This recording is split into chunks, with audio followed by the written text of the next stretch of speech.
Hi, my name is Jackie Kasumbal, and I'm a clinical associate and chair of the Holistic Professionals Group at the Viva Center. And I'm here to share with you an exercise that can be helpful when working with feelings of overwhelm. I learned this exercise from my teacher, Deirdre Fay, who's a licensed therapist and yoga practitioner and teacher located in Massachusetts. She created what's called the Becoming Safely Embodied Skills. Deirdre Fay has found the combination of psychotherapy and spirituality to be super helpful in her own healing process, as well as the work that she does with her clients. And that's what really drew me to her. She describes becoming safely embodied as an integrative approach that involves, it's really a mind, body, and heart approach to healing. So when she says it's integrative, what that means is it incorporates a lot of different types of modalities. So what she uses is meditation, cognitive behavioral therapy, parts work, somatic experiencing, as well as expressive therapies, so art and writing. And all of those are aspects of the Becoming Safely Embodied Skills course. So the exercise that I'm going to lead you in today is more of the cognitive behavioral therapy approach. The exercise is called Separating Facts from Feelings. The purpose of this exercise is to help us take a step back when we're feeling overwhelmed and to put things more into context, to look at the facts, which can be very grounding in allowing us to pause compared to really when we get kind of seeped into the feelings or interpretations around a scenario. So what you'll need for this exercise is a pen and paper. And just a heads up, throughout this video, I'll be prompting you and inviting you to pause so that you have enough time to do the steps in as much detail as possible that feels right for you, but then you can always press play again to move on to the next step.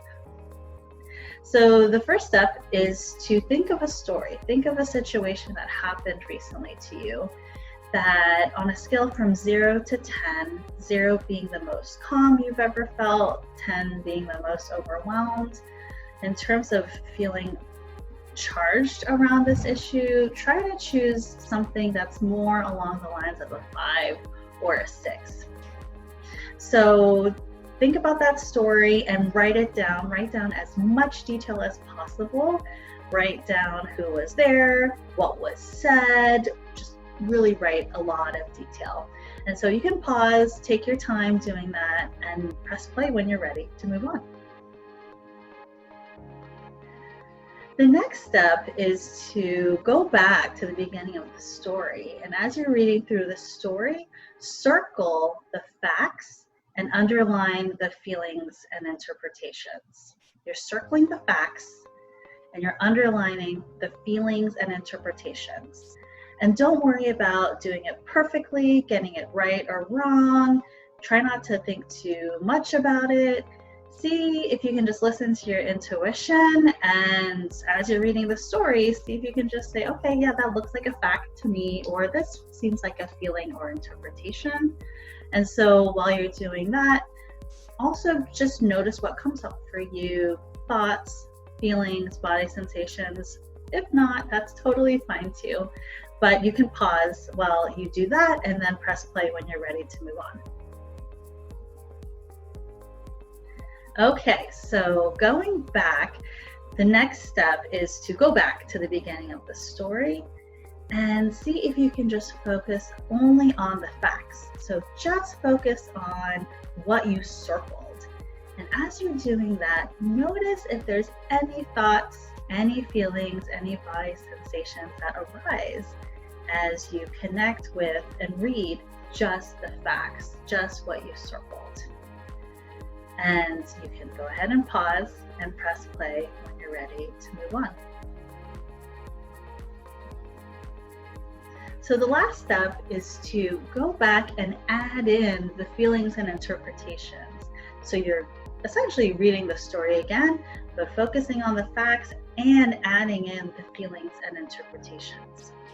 Now, if reading the feelings and interpretations, if at any point feels overwhelming for you, then I invite you to just look at the facts. Just focus on what you circled. And you might have to do that over and over again. And I invite you to do that if that feels right, so that you can slowly feel more connected to a feeling of calm. But that's only if you're feeling overwhelmed when you read the feelings and interpretations. So you can pause the video again and press play when you're ready to move on. So what people have often reported with doing that exercise, because I've done this a few times with clients, is people are just really surprised at how much the feelings and interpretations can really add and even carry the client away into another place. And when you just focus on the facts, just reading the facts themselves can feel very grounding, can really put things into context and give us a more clear perspective of the reality of the situation. So facts and feelings are important. Feelings and interpretations are important, but when we're overwhelmed, often what the case is yes, we can be focused. Maybe your story is around an issue that felt really charged in the present day. Maybe it was an exchange that felt pretty overwhelming, understandably so. But with feelings and interpretations, it's often unconscious stuff. So what that means is our feelings and interpretations can often be connected to older things, older stuff. Older stuff is seeping into the present day.